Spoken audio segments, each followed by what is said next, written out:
नमस्कार आप सभी लोगों का एक बार पुनः हम स्वागत करते हैं हमारे इस YouTube चैनल पर। आपका हमारा जो जरिया है आपसे जुड़ने का उसके ऊपर आपका स्वागत है।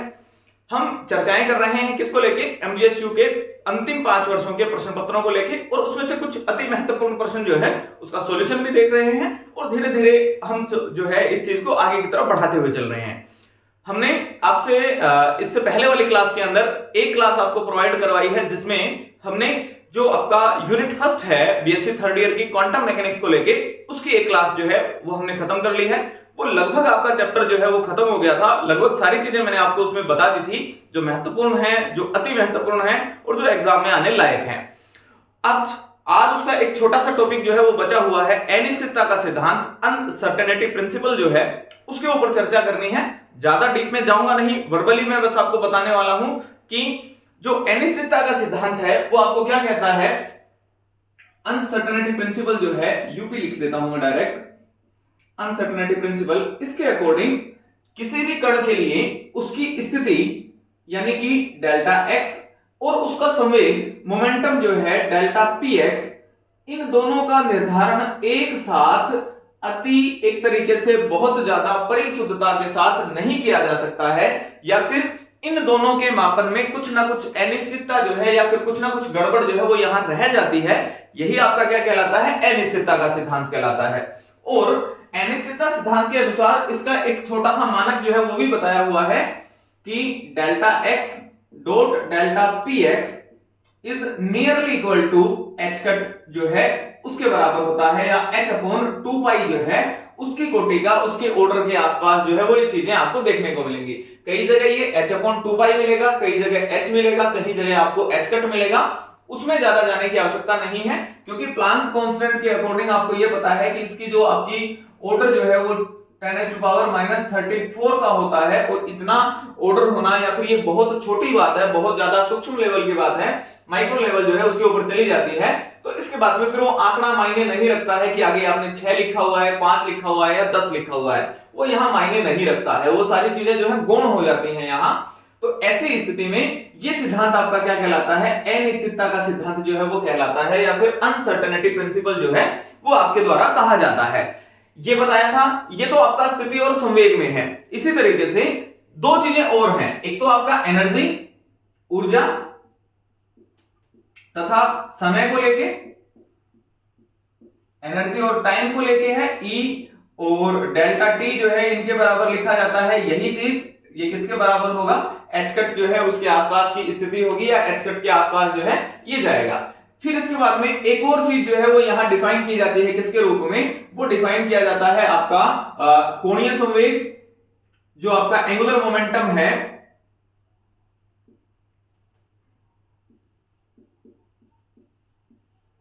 कोणीय संवेग, तथा जो आपका कोणीय विस्थापन है, यानी कि विस्थापन कैसा, कोणीय विस्थापन, यानी कि जे और डेल्टा थीटा वाली स्थिति जो है उसके बारे में भी चर्चा यहां की जाती है। उन दोनों को भी क्या माना जाता है, इसके अकॉर्डिंग आधार जो है वो आपके द्वारा माना जा सकता है।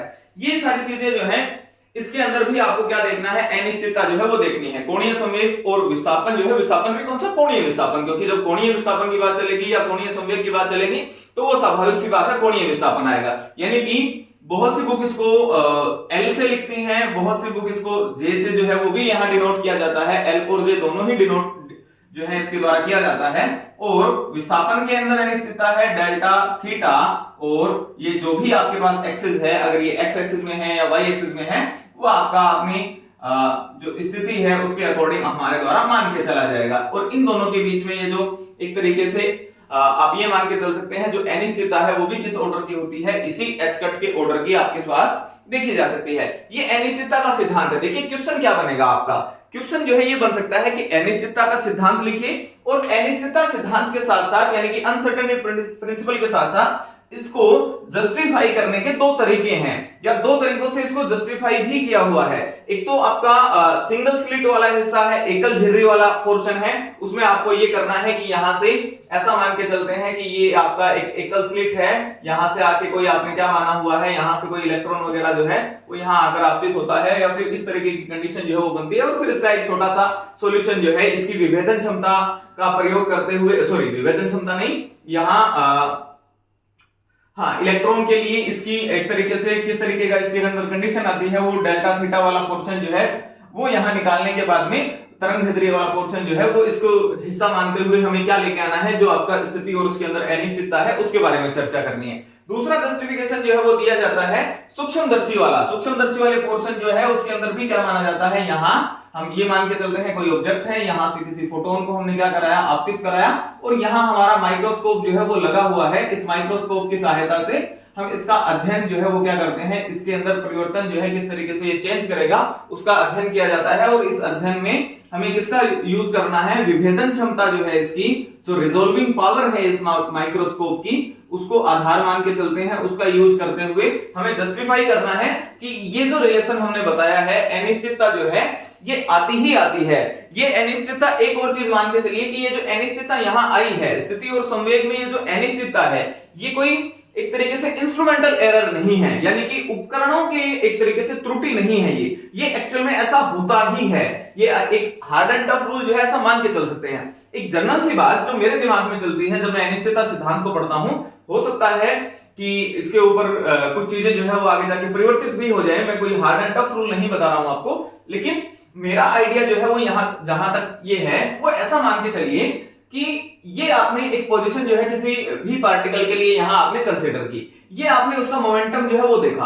अब जब मोमेंटम निकालते हो तो मोमेंटम वाले केस में आपको क्या लिखना पड़ता है, आपको mv लिखना पड़ता है, यानी कि वेग और द्रव्यमान जो है उसका गुणनफल लिखना पड़ता है, वेलोसिटी और मास का मल्टीप्लिकेशन करना पड़ता है। अब देखिए अनिश्चितता का मतलब क्या है कि अगर आपने इसकी पार्टिकल की पोजीशन को एक्चुअल में देखना है या इसकी एग्जैक्ट लोकेशन जो है वो देखनी है, तो ये मान के चलिए कि ये इसकी एग्जैक्ट लोकेशन है, ये आपने क्या करनी है, स्टडी करनी है। तो जब आप इसकी एग्जैक्ट लोकेशन को देखना चाहोगे तो ऐसी कंडीशन में ये होना चाहिए कि ये पार्टिकल इस पोजीशन पे कैसे होना चाहिए, रेस्ट में होना चाहिए, यानी कि रुका हुआ होगा, तभी जाके हम इसकी एग्जैक्ट लोकेशन जो है या फिर इसके लिए इसकी जो वास्तविक स्थिति जो है या पूर्ण रूप से इसकी स्थिति जो है उसको क्या कर पाएंगे, देख पाएंगे। लेकिन अगर मोमेंटम है तो मोमेंटम के केस में यहां मास होगा और वेलोसिटी होगी, और अगर वेलोसिटी होगी यानी कि किसी ना किसी वेग से ये क्या करता चला जाएगा, गति करता हुआ चला जाएगा। अब जब ये पार्टिकल गति करता हुआ चलेगा तो अब हम यहां इसकी एग्जैक्ट पोजीशन ना बता के यहां किसका यूज करते हैं, एक तरीके से अप्रोक्सीमेशन जो है या फिर सन्निकटन मान जो है उसका क्या करते हैं, प्रयोग करते हैं, अप्रोक्सीमेशन लगाते हैं कि शायद इसके आसपास चीजें जो है वो होंगी। तो उसी की वजह से ये आपके अनिश्चितता जो है वो आपको क्या हो जाती है, प्राप्त हो जाती है, यानी कि संवेग और जो आपका स्थिति है उसको एग्जैक्ट रूप से, एक रूप से आप क्या नहीं कर सकते हैं, मेजर नहीं कर सकते हैं। ये आपका अनिश्चितता सिद्धांत है। दो इसके जस्टिफिकेशन वाला पोर्शन है, इतना ज्यादा इंपॉर्टेंट मुझे नहीं लगता इस बार के लिए आपके है, क्योंकि कॉम्पटन इफेक्ट में आपको करवा चुका हूं, उसके आने की संभावनाएं बहुत ज्यादा है। फिर भी वही बात जो मैं आपको बहुत बार कह चुका हूं, हम एक तरीके से मानव एक शरीर है और ईश्वर हम नहीं है, कोई खुदा नहीं है, जो हम आपको बताएंगे वो पूर्ण रूप से आ जाएगा। एक गैस है, एक विचार है, हम प्रार्थना ऐसी करते हैं कि मां शारदे जो है वो हमें इस तरीके का आशीर्वाद प्रदान करे कि जो हमने आपको बताया है वो आपको एग्जाम में देखने को मिले और आपका अधिकतम लाभ जो है वो आपको प्राप्त हो जाए। तो चलिए इस चीज को देखिएगा। एक और चीज इसी चैप्टर के अंदर आपको इसके एप्लीकेशन ऑफ अनसर्टेनिटी प्रिंसिपल जो है वो और देखने को मिलेंगे। ये मैं आपको पहले भी डिस्कशन कर चुका हूं, मैंने इसके अनुप्रयोग जो है वो पहले भी बताए हैं आपको। ऐसी स्थिति में आपको तीन चीजें मिलेंगी। एक तो मिलेगा आपका कि non existence of electron in nucleus, यानी कि जो आपका इलेक्ट्रॉन है उसका नाभिक में अनअस्तित्व है। इसकी स्थिति क्या है, इसके अंदर आपको वो चीज करनी पड़ेगी। आप ये मान के चलेंगे कि अगर ये नाभिक के अंदर इलेक्ट्रॉन होगा तो इसकी जो आपके पास रेंज जो है वो कितनी होती है, 10⁻⁻15 के आसपास जो है ये, या 10⁻⁻10 के आसपास जो है, जिस भी ऑर्डर की इसकी रेडियस होती है उस रेडियस को आप मान के चलेंगे और उसी रेडियस के आसपास जो है वो चीजें आपको क्या करनी पड़ेंगी, कैलकुलेट करनी पड़ेंगी। जो इसकी रेडियस है वो एग्जैक्ट मैं आपको अभी बताता हूं, एक मिनट रुकिए। हाँ, 10⁻⁻15 मीटर के आसपास जो है इसकी रेडियस होती है। तो अगर नाभिक के अंदर इलेक्ट्रॉन होगा तो उसके लिए जो मैक्सिमम अनसर्टेनिटी है उसकी पोजीशन के अंदर वो क्या हो सकती है, वो इन दोनों की स्थितियों के मध्य हो सकता है, या तो यहां होगा या यहां होगा। ये जो आपने एक क्या कर लिया है, बाउंड्री जो यहाँ कंसिडर कर ली है, यानी कि मैक्सिमम से मैक्सिमम वो इतनी दूर एक दूसरे से हो सकते हैं। और ऐसी स्थिति में जो उसकी स्थिति है, उसकी पोजीशन जो है, उसके अंदर मैक्सिमम अनसर्टेनिटी जो है वो कितनी आ जाएगी, 2 × 10⁻⁻15 मीटर के आसपास आ जाएगी। यानी कि आपने डेल्टा एक्स का मान निकाल लिया है कि डेल्टा एक्स की वैल्यू जो है वो आपके पास इतनी आ जाएगी। मोमेंटम निकालेंगे और इसका उपयोग करने के बाद में हमें एक्चुअल में क्या करना है, हम इसकी एनर्जी जो है वो निकालना चाहते हैं कि अगर नाभिक के अंदर इलेक्ट्रॉन होगा तो उसके लिए उसकी एनर्जी का आंकड़ा कितना आएगा। तो ऐसी स्थिति में जो आपको वैल्यू इसको सोल्व करने के बाद में मिलेगी वो 20 मेगा इलेक्ट्रॉन वोल्ट के आसपास मिलेगी। 20 से 25 मेगा इलेक्ट्रॉन वोल्ट अगर नाभिक में इलेक्ट्रॉन होगा तो उसके पास इतनी एनर्जी जो है वो होनी चाहिए। लेकिन हमने जब नाभिकीय विखंडन वाले केस पढ़े थे या इलेक्ट्रॉन का एक तरीके से एमिशन देखा है, ऐसी कंडीशन में एक्सपेरिमेंटली जो वैल्यू आती है वो आती है 2 से 3 मेगा इलेक्ट्रॉन वोल्ट के आसपास, या फिर एक इलेक्ट्रॉन के पास जो नाभिक से बाहर निकलता है, या सॉरी नाभिक से बाहर क्या निकलता है, एटम से बाहर जब निकलता है तो उसके पास मैक्सिमम इतनी एनर्जी जो है वो क्या होती है, पाई जाती है। तो इन दोनों के बीच में तो ये बहुत ज्यादा डिफरेंस हो गया है, बहुत ज्यादा अंतर इनके बीच में आ गया है। तो ऐसी स्थिति में इलेक्ट्रॉन अगर इतनी एनर्जी उसके पास नहीं है, उसके पास ऊर्जा का मान कम है, इसका मतलब ये निकल के आता है कि वो नाभिक के अंदर तो एग्जिस्ट नहीं करता है, यानी कि non existence of electron in nucleus जो है वो यहाँ क्या होती है, एक तरीके से जस्टिफाई होती है। ये आसानी से आप यहाँ क्या कर सकते हो, कंक्लूड कर सकते हो। एक ये चीज हुई। फिर इसके बाद में दो चीजें और हैं। सेकंड इसका एप्लीकेशन है हाइड्रोजन एटम जो है उसके लिए उसकी ग्राउंड स्टेट एनर्जी निकालना, ground state energy of hydrogen atom. उसका भी हम अनसर्टेनिटी प्रिंसिपल जो है उसका यूज करके निकालेंगे, और वो जो उसकी मिनिमम है माइनस का 13.6 इलेक्ट्रॉन वोल्ट के आसपास इतनी एनर्जी जो है हाइड्रोजन एटम के लिए निकालेंगे। इसका एप्लीकेशन जो है वो देख लीजिए। अच्छा, क्योंकि ये 2022 में आ गया था, आई थिंक शायद non existence of electron in nucleus, तो इसके आने की संभावनाएं कम है। इन दोनों में से एक आएगा। लास्ट जो बचा हुआ है वो बचा हुआ है energy of simple harmonic oscillator, सरल आवर्ती दोलित्र जो है, सिंपल हार्मोनिक ऑसिलेटर जो है, इसकी एनर्जी जो है उसके लिए या फिर इसके लिए इसका सॉल्यूशन जो है वो यहां आपको निकालना पड़ेगा, या फिर इसके लिए इसकी एनर्जी वाला पोर्शन जो है वो आपको कैलकुलेट करना है। सिंपल हार्मोनिक ऑसिलेटर के लिए ये कंडीशन है, यहां ये मान के चलिए कि ये इस तरीके से एक क्या करता है, दोलन अगर ये करता है तो ऐसी स्थिति में ये यहां पहुंचेगा, एक बार ये कहां पहुंचेगा, ऐसी स्थिति में ये एक पार्टिकल के इधर उधर जो है इस मीन पोजीशन के अराउंड ये क्या करता रहेगा, एक तरीके से ऑसिलेशन जो है वो करता रहेगा। और इस ऑसिलेशन के लिए दो एनर्जियां निकालेंगे हम। टोटल एनर्जी अगर निकालने की कोशिश करते हैं तो टोटल एनर्जी इसके लिए इसकी काइनेटिक प्लस पोटेंशियल एनर्जी के सम के इक्वल होगी, या फिर काइनेटिक और पोटेंशियल एनर्जी का सम जो है वो यहां आप इसके लिए निकालेंगे। वैल्यूज आपको अपने बीएससी फर्स्ट ईयर के अंदर इसके बारे में पढ़ा हुआ है कि काइनेटिक और पोटेंशियल एनर्जीज कितनी होती हैं। फिर करना क्या है, फिर इसका ये जो एनर्जी है इसको हम क्या कर देंगे, इसका डेरिवेशन जो है, सॉरी डेरिवेटिव जो है वो हम यहां इसका निकालेंगे। इसका अवकलन जो है वो हमारे द्वारा कर दिया जाएगा, और अवकलन करने के पश्चात जो भी हमारे पास इसकी वैल्यू आएगी उसी को हम इसके लिए इसकी मिनिमम एनर्जी वगैरह जो है वो यहाँ इसके साथ क्या कर लेंगे, कैलकुलेट जो है वो कर लेंगे, और इसकी वैल्यू जो है वो हमें क्या करनी है, एक तरीके से प्राप्त कर लेनी है। और जब इसको आप सोल्व करते हैं तो मिनिमम एनर्जी इसकी आई थिंक शायद, जहां तक मेरे को आइडिया लग रहा है, 1/2 h कट ओमेगा के आसपास जो है कुछ इसकी एनर्जी जो है वो यहां निकल के आती है। इसको हम क्या करना है, डेल्टा x के विद रिस्पेक्ट इसका क्या कर दीजिए, अवकलन जो है वो आप प्राप्त कर लेना। अवकलन करने के पश्चात इसकी जो वैल्यू सोल्व करेंगे तो मैक्सिमम या मिनिमम वाला केस, जब भी मैक्सिमम या मिनिमम वाला केस आपको निकालना हो, अधिकतम और न्यूनतम एनर्जी जब भी आपको कैलकुलेट करनी हो, तो मैथमेटिक आपको एक क्या देती है, हथियार के रूप में, या मैथमेटिकल जो है वो आपको एक हथियार देती है कि इसका डेरिवेटिव करिए और उसको किसके बराबर पुट कर दीजिए, 0 के बराबर पुट कर दीजिए। तो उसका अधिकतम और मिनिमम मान जो है, या अधिकतम और न्यूनतम मान जो है वो आपको इसका मैक्सिमा और मिनिमा जो है वो यहाँ आपको प्राप्त हो जाता है। एक और बात ध्यान रखने की है, यहां जब आप इसकी एनर्जी निकालोगे E = ½ h cut omega naught, ऐसी कंडीशन में आपको इसके लिए इसकी एनर्जी जो है जो मिनिमम से मिनिमम है वो आपको प्राप्त होती है। इसे कहते हैं इसकी 0 पॉइंट एनर्जी, शून्य बिंदु ऊर्जा। 0 पॉइंट एनर्जी जो है वो कहा जाता है सिंपल हार्मोनिक ऑसिलेटर के लिए, सरल आवर्ती दोलित्र के लिए। तो याद रखिए ये जो 0 पॉइंट एनर्जी है फर्स्ट चैप्टर में भी है और जो चैप्टर नंबर आपका चैप्टर नंबर 4 जो है उसके अंदर भी आपको यहाँ शून्य बिंदु ऊर्जा निकालना है। तो उसके लिए भी याद रखिए कि शून्य बिंदु ऊर्जा में सिंपल हार्मोनिक ऑसिलेटर के लिए जो उसकी एनर्जी जो है उसकी वैल्यू 0 नहीं होती है, उसकी वैल्यू होती है हाफ एच कट ओमेगा। इतना मान जो है उसके लिए आपको क्या हो जाता है, प्राप्त हो जाता है। ये चीजें जो है वो आपको यहाँ क्या करनी है, सोल्व करनी है। इस तरीके से इसका सॉल्यूशन जो है वो क्या कर सकते हैं आप, सिंपल हार्मोनिक ऑसिलेटर जो है उसका सॉल्यूशन कर सकते हैं। ये जो आपका पोर्शन है सिंपल हार्मोनिक ऑसिलेटर वाला, ये मोस्ट इंपोर्टेंट है। मुझे जहां तक आइडिया लग रहा है शायद ये आपका पूछा जाना चाहिए। 3 चीजें बता रहा हूं। एक तो मैंने आपको आई थिंक शायद न्यूमेरिकल कराया है, लैम्डा से रिलेटेड कुछ, lambda is equal to hc k under k plus 2m not c square, ऐसा सा कुछ है। आंकड़ा मेरे को एग्जैक्ट याद नहीं है, याद रख लीजिएगा आप। लैम्डा की वैल्यू निकाली थी हमने, m नॉट अगर उसके लिए उसका रेस्ट मास है तो इस तरीके की इक्वेशन जो है वो सोल्व करनी।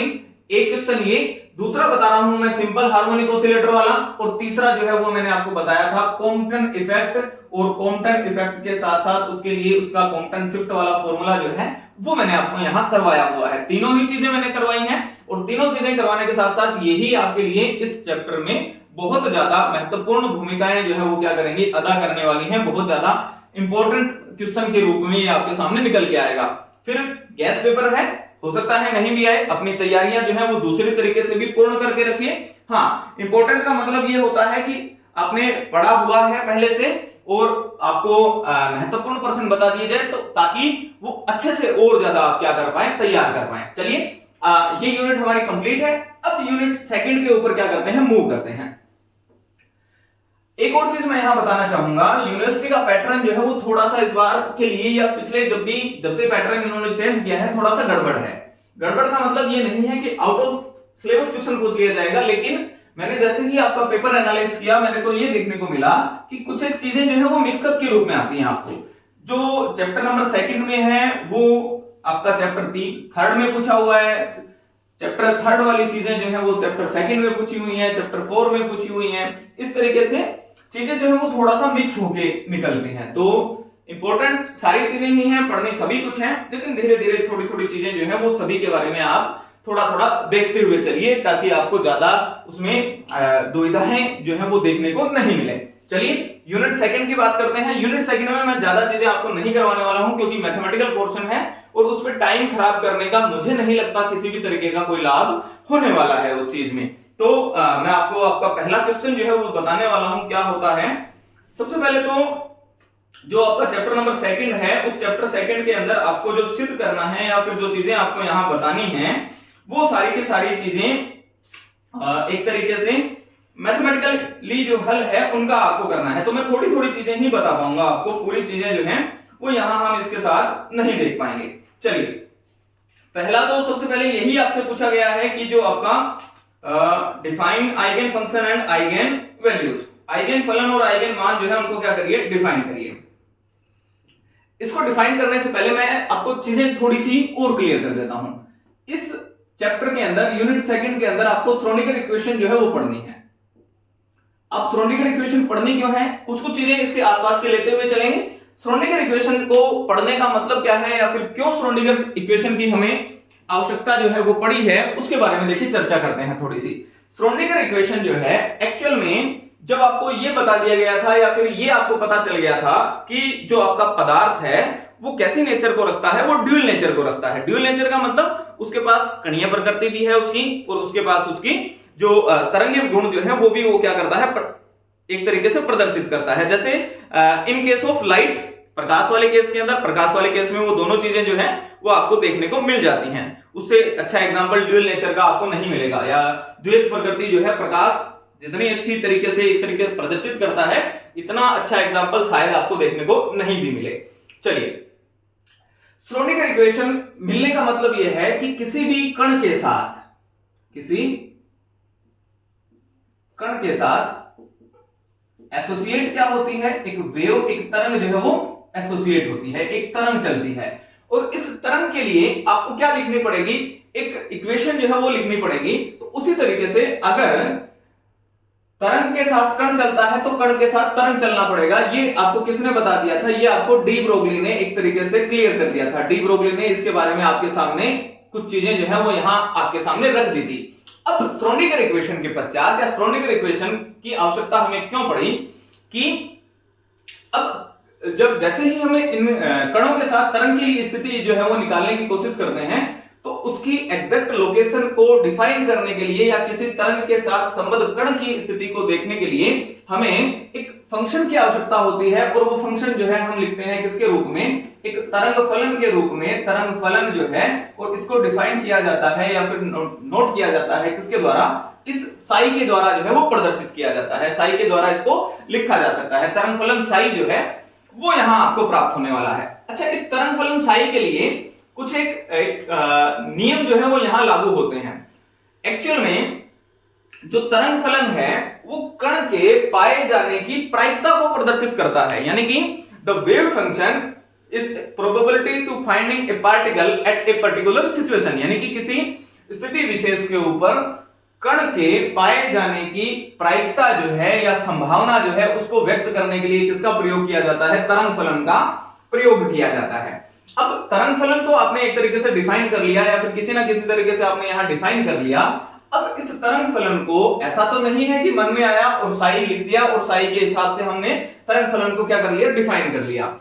तरंग फलन के लिए अब हमें कुछ नियम जो है वो क्या करने पड़ेंगे, एक तरीके से लिखने पड़ेंगे। और वो नियम क्या है, वो 4 प्रकार के आपके नियम हैं। श्रोडिंगर इक्वेशन जब लिखेंगे हम -h² by 2m del square psi वाला इक्वेशन जो है वो जब हमारे द्वारा लिखा जाएगा, आइटा h का del psi और del t होता है उस इक्वेशन में, तो उस इक्वेशन में एक चीज आपको ये देखने को मिलेगी कि ये जो श्रोडिंगर इक्वेशन है ये सेकंड ऑर्डर द्वितीय कोटि का अवकलन समीकरण है। सेकंड ऑर्डर डिफरेंशियल इक्वेशन जो है उसके रूप में काम करता है। द्वितीय कोटि का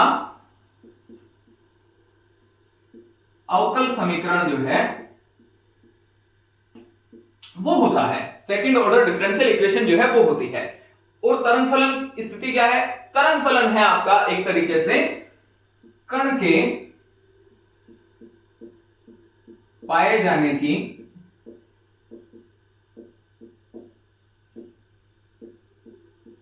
संभावना। तो यहां 2 नियम लिखते हैं, परिसीमा और तथा सातत्य प्रतिबंध। कंटिन्यूटी एंड बाउंड्री जो एक तरीके से प्रतिबंध जो है वो यहां इसके ऊपर काम करते हैं। मैं बताने वाला हूं होती क्या है। तरंग फलन कण के पाए जाने की प्रायिकता है। सबसे पहला एक तरीके से जो इसके ऊपर नियम काम करने वाला है वो तो ये काम करता है कि जो तरंग फलन साई है वो कैसा होना चाहिए, वो आपका परिमित मान का जो है वो होना चाहिए। बाउंड्री कंडीशन जो है उसके अंदर पहला जो है वो एक तो ये होना चाहिए आपके पास कि साई जो है उसकी वैल्यू कैसी होनी चाहिए, फाइनाइट वैल्यू होनी चाहिए। परिमित मान जो है वो आपको क्या होना चाहिए, प्राप्त होना चाहिए। कारण क्या है, क्योंकि ये संभावना को व्यक्त करता है, प्रायिकता को व्यक्त करता है। और प्रायिकता आप प्रोबेबिलिटी जो है वो आप प्राइमरी क्लासेस से पढ़ते हुए आ रहे हो कि प्रायिकता का मान कैसा हो सकता है, 0 से लेके 1 के मध्य हो सकता है। 0 का मतलब वहां कुछ भी उपस्थित नहीं है या पाए जाने की प्रायिकता जो है वो नगण्य है, वहां कण होगा ही नहीं। 1 का मतलब जो है कण के पाए जाने की प्रायिकता अधिकतम है, यानी कि वहां निश्चित रूप से कण क्या होगा, पाया जाएगा। तो फाइनाइट अगर प्रायिकता आपको प्राप्त करनी है या फिर एक तरीके से परिमित मान की आपको साई का मान जो है वो परिमित देना है। परिमित होने का मतलब प्रायिकता जो है वो 0 से लेके 1 के मध्य काम करेगी। और 1 के मध्य काम करने का मतलब या फिर फाइनाइट होने का मतलब जो है वो ये भी है कि वैल्यू जो है वो इनफाइनाइट नहीं हो सकती है। साई कभी भी अनंत मान जो है उसको प्राप्त नहीं कर सकता है, क्योंकि प्रायिकता के लिए अनंत मान का प्राप्त होना किसी तरीके का कोई सेंस नहीं देता। किसी तरीके का कोई भी आपको एक तरीके से ऐसा मान के चलते हो उसका कोई सेंस ही नहीं निकलता है। नॉनसेंस बात जो है वो यहाँ आपका कि साई का मान इनफाइनाइट होना एक नॉनसेंस वैल्यू जो है या फिर उसका कोल जो है वो नॉनसेंस आपको दिखाई देने वाला है। लगता है ऐसा कि अनंत तो प्रायिकता क्या ही होगी किसी की, या तो 0 या 1, या तो होगा या नहीं होगा, यही हो सकता है। सेकंड रिलेशन क्या है, सेकंड इसके लिए इसके ऊपर कंडीशन ये है कि साई जो है should be single value. Sai जो है वो कैसा होना चाहिए, वो आपका एकल मानी होना चाहिए। एकल मानी का क्या मतलब है, सिंगल वैल्यूड का क्या मतलब है, ये भी आपका प्रायिकता से आप इसको क्या कर सकते हैं, डिफाइन कर सकते हैं। कैसे? साई का मान सिंगल होने का मतलब 0 से 1 के मध्य है। 0 से 1 के मध्य है, क्या हो सकता है, 0.1 हो सकता है, 0.2 हो सकता है, 0.3 हो सकता है, लेकिन सिंगल होगा, या तो 0.2 होगा, या 0.1 होगा, या 0.3 होगा। साई का मान ऐसा नहीं हो सकता, एक जगह 0.1 फिर 0.2 फिर 0.3, नहीं, ऐसा कुछ नहीं। अगर एक बार वैल्यू फिक्स हो गई, तो जैसे साई की वैल्यू मैंने कहा 0.1 है, 0.1 का मतलब इसके पाए जाने की प्रायिकता जो है वो क्या है, 1/10 के आसपास है। जो भी आप सोल्व करना चाहते हो, प्रायिकता आप अच्छे से सोल्व कर लोगे। इसका मान अगर एक बार फिक्स हो गया या फिर सिंगल वैल्यू आपको प्राप्त हो गई, अब वो सिंगल वैल्यू ही रहनी पड़ेगी, यानी कि एक स्थिति पर कण के पाए जाने की संभावना एक ही हो सकती है। एक से ज्यादा मान तो प्रायिकता के अंदर वैसे ही आप पॉसिबल नहीं कर सकते हैं। हाँ, अगर आप करेंगे तो आपकी स्थितियां जो है वो क्या हो जाएंगी, आपकी कंडीशंस जो है वो चेंज हो जाएंगी। बट एट फर्स्ट पोजीशन या फिर प्रारंभिक समय में प्राइमरी पोजीशन जो है उनमें इसकी वैल्यू क्या होनी चाहिए, सिंगल वैल्यूड होना चाहिए। ये एकल मानी फलन जो है वो आपको प्राप्त होना चाहिए, फाइनाइट होगा, एकल मानी होगा। थर्ड जो है वो क्या होना चाहिए, Sai should be continuous.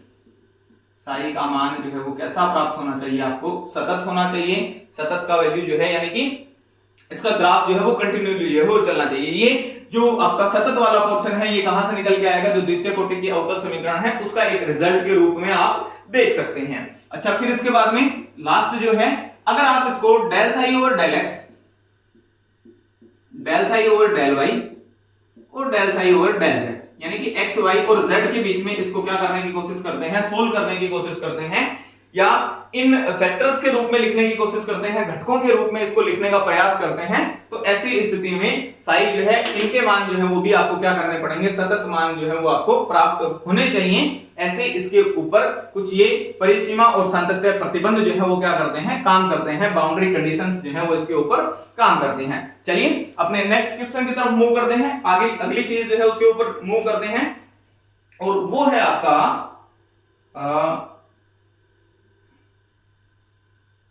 Just a minute, मैं थोड़ा सा चेक कर लेता हूं बेटा।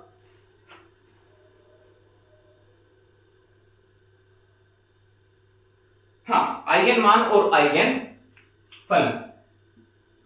अच्छा, एक और बात, ये आइगन मान आइगन फलन लास्ट ईयर पूछा जा चुका है, तो आने की संभावना तो कम है, लेकिन फिर वो मैंने जैसे आपको बताया कि 2 3 4 ये यूनिट जो है वो एक तरीके से कनेक्टेड है, सारी की सारी चारों की चारों यूनिट जो है वो एक साथ चलती हैं, तो कहीं से भी कुछ भी किसी भी पोर्शन में पूछा जा सकता है, तो वो चीजें आप ध्यान रख के चलिएगा।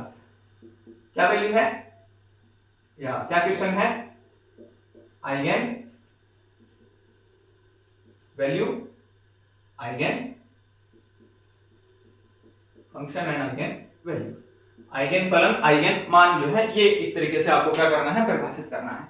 अब देखिए एक्चुअली में होता क्या है कि इससे पहले ऑपरेटर पढ़ना था, संकारक जो है वो पढ़ना था। संकारक क्या होते हैं, किसी भी फंक्शन के ऊपर कुछ ऐसे मैथमेटिकल ऑपरेशन जो है वो लगाए जाते हैं जिससे वो सॉल्यूशन करके आपको कुछ मान जो है उसका क्या हो जाता है, प्राप्त हो जाता है। जैसे x का आपने अवकलन किया या x स्क्वायर का आपने क्या किया, अवकलन किया, जैसे ही x के सापेक्ष अवकलन करेंगे आपको 2x वैल्यू जो है वो प्रदान करेगा। तो x का अवकलन करने के पश्चात जो आपने अवकलन किया है वो अवकलन डेल ओवर डेल x जो है या d ओवर dx जो है, ये इसके लिए इसका किसके काम करता है, ऑपरेटर जो है उसके रूप में काम करता है।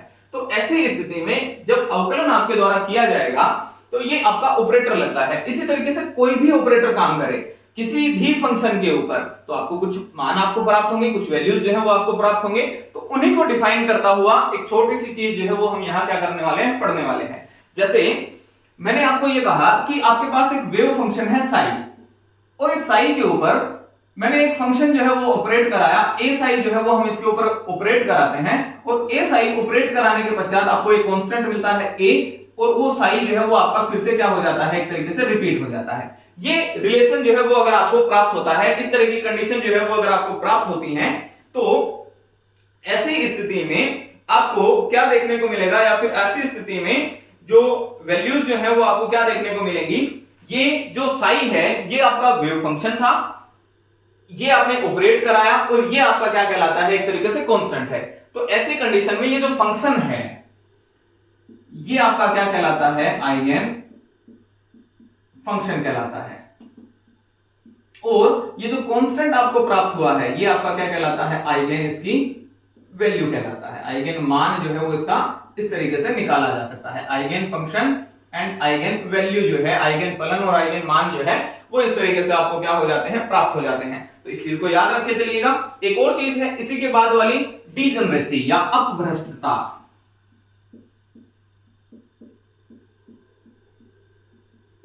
डीजनरेसी, अपभ्रष्टता नाम में ही स्पष्ट है कि अगर ये ऑपरेटर जो है अलग अलग फंक्शंस के ऊपर कार्य करे और अलग अलग आपको वैल्यूज अगर प्राप्त कराता है, यानी कि संकारक ए अगर किसी आइगन फलन साई के ऊपर काम करता है और उसके संगत आपको क्या मिलता है, आइगन वैल्यू आपके ऊपर मिलती है an, तो ऐसी स्थिति में यदि ऐसा पाया जाए कि an के संगत एक से अधिक आपको क्या प्राप्त होते हो, आइगन फलन अगर प्राप्त होते हो, तो ऐसी स्थिति में वो क्या कहलाएंगे, आपके सारे के सारी वैल्यूज जो हैं या फिर वो सारे के सारे मान जो हैं वो आपके अपभ्रष्टता वाली स्थिति जो है उसको क्या करते हैं, उत्पन्न करते हैं। यानी कि an की वैल्यू आपने क्या कर दी है, एक तरीके से फिक्स कर दी है। ऑपरेटर आर ने आरोपित किया, मैं एक ऑपरेटर लगाता हूं a कैप, किसके ऊपर, किसी फंक्शन साई n के ऊपर आपको वैल्यू क्या प्राप्त होती है, आपको वैल्यू प्राप्त होती है an साई n, आपको क्या हो गया, प्राप्त हो गया। तो ऐसी स्थिति में ये तो आइगन फंक्शन है, ये आपका आइगन मान है, ये तो नॉर्मल सी कंडीशन है। इसके बाद में अगर ऑपरेटर आपने आरोपित किया a कैप किसी फंक्शन साई n1 के ऊपर आपको वैल्यू प्राप्त हुई an साई n1, वैल्यू तो वही है, स्थिति तो वही है, साई 1 के ऊपर आरोपित किया, यही आपका फंक्शन था, यही आपको कांस्टेंट मिल गया।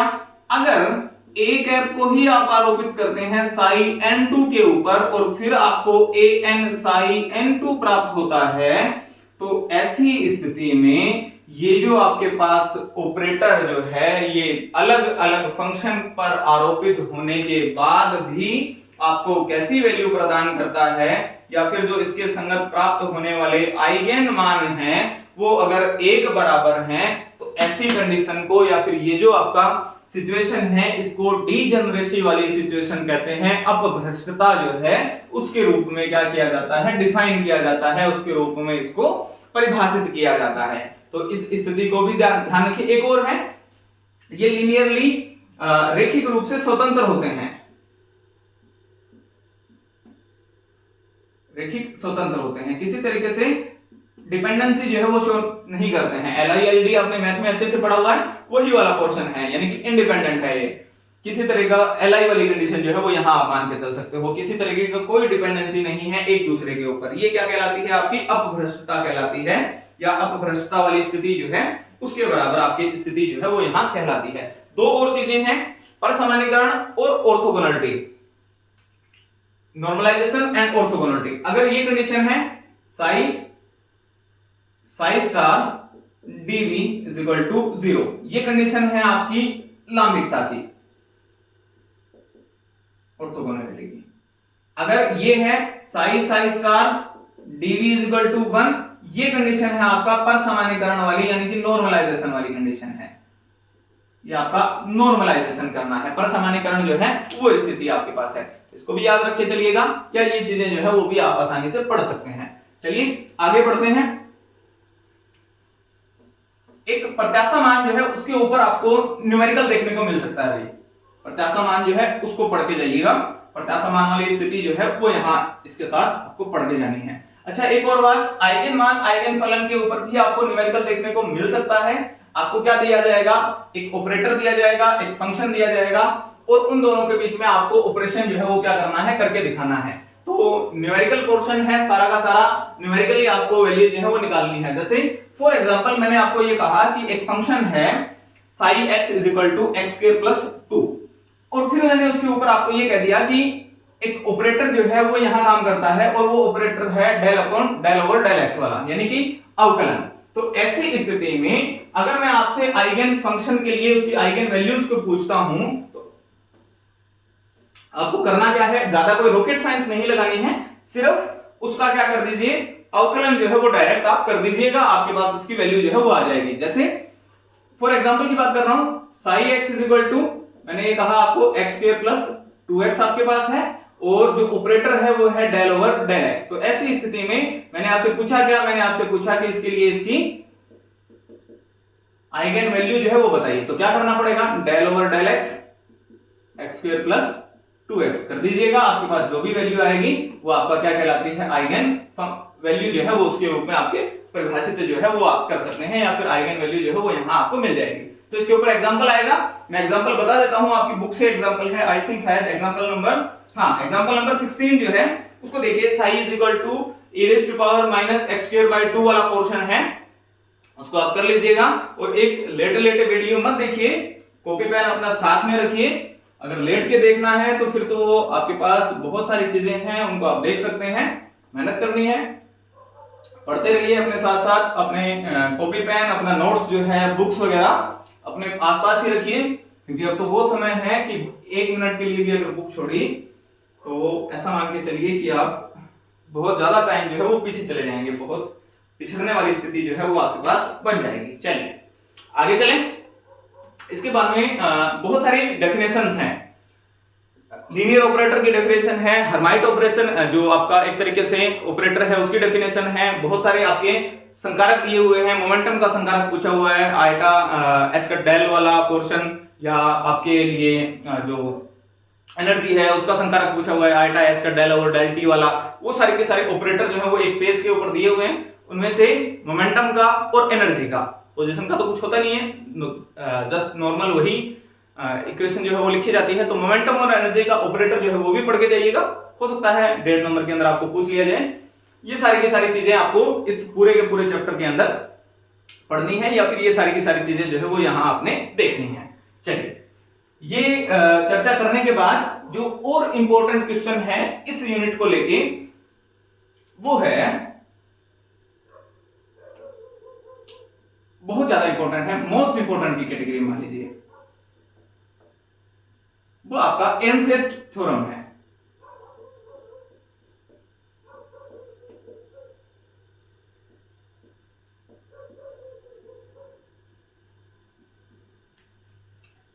सेकंड यूनिट में जहां तक मेरा आइडिया है, चाहे तो वो क्रम विनिमय को लेके, कम्यूटेटर को लेके, चाहे आइगन मान, आइगन फलन को लेके, या किसी और रूप में हर्मिशियन, एक तरीके से आपको क्या करना पड़ता है, हर्मिशियन जो है वो भी प्रूफ करना पड़ता है। इन तीनों चीजों को लेके न्यूमेरिकल आने की पूरी संभावना है, तो वो सारी चीजें जो है वो पढ़ के जाइए। एहरनफेस्ट थ्योरम बहुत बड़ी है, 5 मार्क्स की कैटेगरी के अंदर आएगी, पूरा करेंगे नहीं, बस मैं आपको इसका स्टेटमेंट बताऊंगा। मैथमेटिकल पोर्शन जो है वो अपने हिसाब से आप कैलकुलेट कर सकते हैं कि किस तरीके की पोजीशन आपको इसमें देखने को मिलेगी। चलिए, पूरा पढ़ने के लिए तो समय आपके पास बहुत ज्यादा बचा ही नहीं है, तो पूरा पढ़ने की तो हम एक तरीके से अगर चेष्टा करें भी तो भी नहीं पढ़ पाएंगे। तो ऐसी स्थिति में हम केवल टच करते हुए चलेंगे ताकि रिकॉल हो जाए। बहुत अच्छी तैयारी आपने कर रखी होगी, तो एक क्विक रिवीजन है, इंपॉर्टेंट क्वेश्चन तैयारी को और अच्छी करने के लिए। तैयारी करने का समय तो जा चुका है। एहरनफेस्ट थ्योरम या एहरनफेस्ट की प्रमेय, एक्चुअल में एहरनफेस्ट प्रमेय ज्यादा कुछ नहीं है, केवल और केवल एक नाम आता है, एक टॉपिक आता है इससे पहले, प्रत्याशा मान।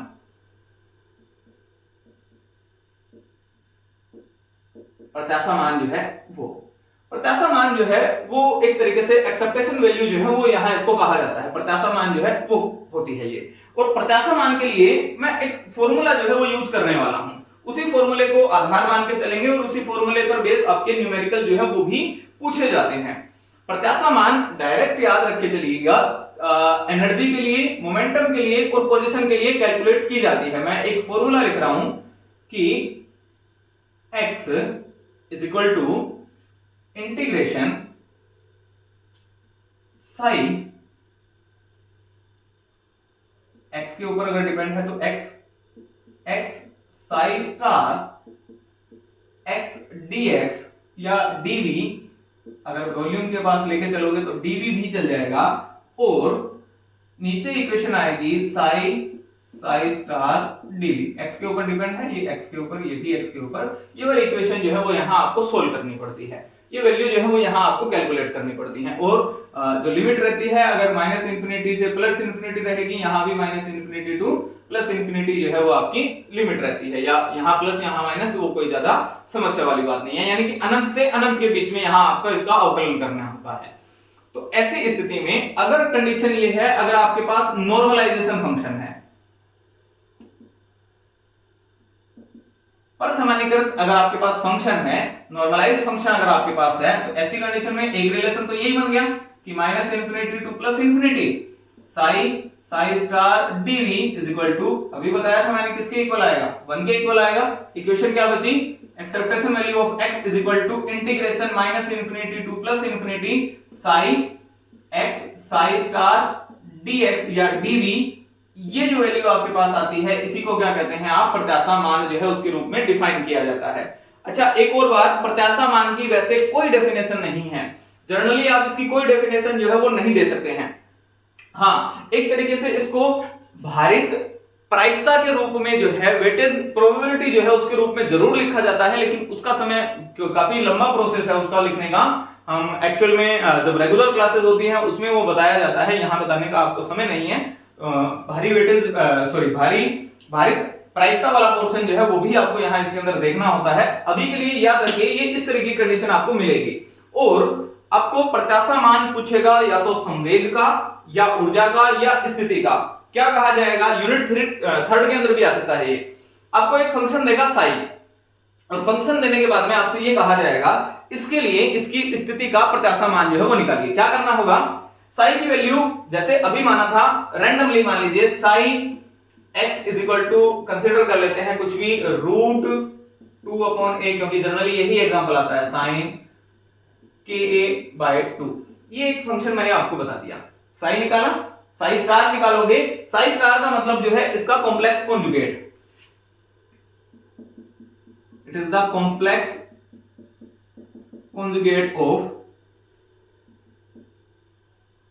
साई। इसका संयुग्मी परिवर्त है जिसमें आयोटा जो है वो किसमें कन्वर्ट हो जाता है, माइनस आयोटा में। बाकी जो उसका रियल पार्ट है वो किसी तरीके से कोई परिवर्तन जो है उसमें नहीं आता है। वैल्यू रखेंगे, साई निकाला, साई स्टार निकाला, x के साथ इसका इंटीग्रेट कर देंगे, जो भी आपके पास यहाँ ऑपरेट करेगा, यानी कि स्थिति आएगी या संवेग आएगा या जो भी आएगा उसका ऑपरेटर रख के इसका यूज कर लेना। सोल्व करना है सीधा सा, एक तरीके से ये मानो समाकलन करना है, ज्यादा कुछ इसमें रॉकेट साइंस लगानी नहीं है। रूट 2 बाहर आ जाएगा, वो सारी चीजें आसानी से आप कर सकते हो। ये इसकी प्रत्याशा मान आएगी और इसके ऊपर रिलेटेड न्यूमेरिकल जो है वो पूछा गया है और पूछा जा सकता है। चलिए, हमें एरनफेस्ट प्रमेय जो है उसके ऊपर चर्चा करनी थी। एरनफेस्ट प्रमेय ज्यादा कुछ नहीं है, केवल जो आपके रिलेशन क्लासिकल मैकेनिक्स के अंदर हैं, यानी कि जो आपका चिरसम्मत सिद्धांत जिन नियमों की पालना करता है, उन चिरसम्मत सिद्धांतों में जो वैल्यूज आपके पास हैं उन वैल्यूज को ट्रांसफर कर दिया जाए या फिर उन वैल्यूज को परिवर्तित कर दिया जाए, किसके द्वारा, उनके प्रत्याशा मानों के द्वारा। जैसे जनरली अगर हम बात करें तो आप क्या लिख सकते हैं, आप ये लिख सकते हैं, संवेग की ही बात कर लेते हैं। संवेग P बराबर किसके होगा, ये P बराबर mv होता है आई थिंक शायद। और अगर मैं यहां से इसको रीअरेंज करूं तो v इज इक्वल टू, शायद मैं लिख सकता हूं P/m। v की जगह मैं ये लिख सकता हूं dx/dt is equal to P/m। कोई ज्यादा समस्या वाली बात नहीं, कोई रॉकेट साइंस नहीं लगा। वेग स्थिति में परिवर्तन की दर वेग कहलाती है, संवेग P बराबर mv के बराबर होता है, तो मैंने जनरल सी बातें यहां लिखी। अब स्टेटमेंट क्या कहता है प्रत्याशा एरनफेस्ट प्रमेय का, कि जो वैल्यूज हैं, संवेग जो है या स्थिति जो है, इनको परिवर्तित कर दीजिए किसके द्वारा, इनके प्रत्याशा मानों के द्वारा, या फिर इनकी जो एक्सेप्टेशन वैल्यूज जो हैं उनके द्वारा इनको रिप्लेस कर दीजिए। तो आपके पास जो इक्वेशन आ जाएंगी वही इक्वेशंस आपकी क्या कहलाती हैं, एक तरीके से एरनफेस्ट प्रमेय जो है वो कहलाएंगी, यानी कि d/dt या del/del t x is equal to 1/m mod of px। कोई ज्यादा समस्या वाली बात नहीं है। ये इक्वेशन थी, प्रत्याशा मानों से रिप्लेस किया, यही आपकी क्या कहलाती है, एरनफेस्ट की प्रथम प्रमेय कहलाती है। सेकंड वाले केस के अंदर, सेकंड वाला केस जो है वो संवेग को लेके चलता है, तो d p over dx is equal to minus का del v over del x। I think शायद यही होना चाहिए था, del v over del x जो है सॉरी t के सापेक्ष परिवर्तित करिए, del over del d p is equal to minus del over del x v। ये जो आपके पास इक्वेशन आएगी ये आपका पोटेंशियल एनर्जी होती है एक्चुअल में। ये जो समीकरणें हैं ये आपकी क्या कहलाती हैं, एहरेनफेस्ट की प्रमेय कहलाती हैं। इनका सॉल्यूशन जो है वो कर लीजिएगा। मोस्ट इंपोर्टेंट है, सी सेक्शन के अंदर आ सकता है 5 मार्क्स की कैटेगरी के अंदर, तो इस चीज को याद रख के चलिएगा, या फिर ये चीजें जो है वो आपके द्वारा पूछी जा सकती हैं। स्टेटमेंट बता देता हूं मैं, एक्चुअल में किताब में लिखा हुआ भी मिल जाएगा, फिर भी एहरेनफेस्ट प्रमेय के अनुसार यदि क्लासिकल मैकेनिक्स के चिरसम्मत सिद्धांतों के नियमों में जो उनके चर राशियां हैं, जो उनके वेरिएबल्स हैं, उन्हें उनके प्रत्याशा मानों के द्वारा प्रतिस्थापित कर दिया जाए, तो ऐसी स्थिति में जो समीकरणें आपको प्राप्त होंगी वही क्या कहलाएंगी, उनकी एहरेनफेस्ट प्रमेय जो है वो कहलाती हैं, या फिर एहरेनफेस्ट थ्योरम जो है वो यहाँ आपके द्वारा या एहरेनफेस्ट प्रमेय के रूप में आपको क्या की जाती है, परिभाषित की जाती है। ये पोर्शन था सेकेंड यूनिट में। मेरे अकॉर्डिंग इतना ही है, क्योंकि ज्यादा तो मैथमेटिकल वाला पोर्शन है। प्रायिकता धारा घनत्व लास्ट साल आ गया था 2022 के अंदर, इस बार आने की संभावना बहुत कम है, गौण है। फिर भी पढ़ के तो जाइएगा। देखिए मैं ऐसा नहीं करा कि इसको छोड़ दो, लेकिन हाँ संभावनाएं कम है, इनके ऊपर ज्यादा फोकस करना है हमें। चलिए अब हम अपने नेक्स्ट चैप्टर की तरफ मूव करें, यूनिट नंबर 3 के ऊपर चलते हैं। यूनिट 3 में भी आपको ज्यादा चीजें बताने की आवश्यकता नहीं है, क्योंकि कुछ एक चीजें जो है वो यहीं से निकल के आएंगी। टाइम डिपेंडेंट और टाइम इंडिपेंडेंट श्रोडिंगर इक्वेशन जो है उनके ऊपर चर्चा करनी है।